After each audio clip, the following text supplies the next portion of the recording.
اللہ کے نبی صلی اللہ علیہ وسلم ایک مرتبہ عورتوں کو واعظ فرما رہے تھے۔ حضور علیہ السلام نے فرمایا کہ جہنم کے اندر سب سے زیادہ عورتیں ہوں گی۔ خواتین نے سوال کیا، یا رسول اللہ صلی اللہ علیہ وسلم، جہنم کے اندر سب سے زیادہ عورتیں کیوں ہوں گی؟ اللہ کے نبی نے فرمایا، تکفرن العشیر، عورتیں جو ہیں یہ اپنے خامد کی ناشکری بہت کرتی ہیں۔ کیسے ناشکری کرتی ہیں؟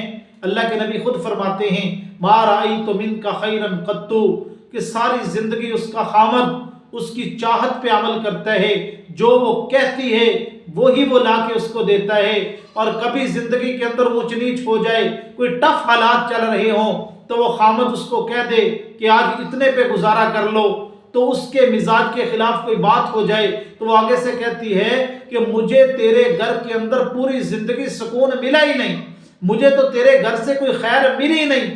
حالانکہ ساری زندگی اس کا خامد اس کی چاہت کے مطابق اپنا وقت گزار رہا ہے، لیکن چھوٹی سی مزاج کے خلاف بات ہوئی تو اس نے فوراً اپنے خامد کو یہ طعنہ دے دیا۔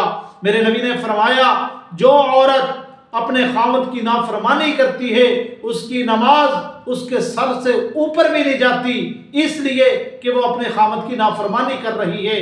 اللہ کے نبی نے یہ بھی فرمایا، جو عورت ناراض ہو کر رات گزارتی ہے اپنے خامد سے ناراض ہو کر، اللہ اور اللہ کے فرشتے ایسی عورت پر لعنت بھیجتے ہیں۔